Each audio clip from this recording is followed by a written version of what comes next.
दांभिक भक्तीपेक्षा नास्तिकता बरी.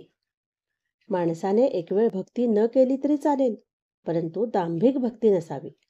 भक्तीच केली नाही तर विशेष दोष नाही, पण दांभिक भक्ती करणे हा फार मोठा दोष आहे. भगवंताला तुमच्या भक्तीची मुळीच गरज नाही. सत्पुरुषांना तुमचे नमस्कार नको असतात. आधी शुद्ध व्हा. भक्ती चेहऱ्यावर दिसावी.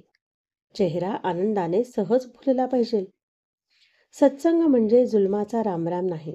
दांभिकता संतांना मारक नसते, पण त्यामुळे दांभिकता करणाऱ्याचा घात होतो. पाणी अशुद्ध असेल तर त्याचा पाण्याला त्रास होत नाही, तर पाणी पिणाऱ्याला त्रास होतो. आपले प्रेम किती वरवरचे आहे ते तपासून पाहावे. माणसाचे डोळे व चेहरा सारे काही सांगतो. सत्पुरुषांना भाव हवा असतो. ते जीवातील प्रसन्नता पाहतात.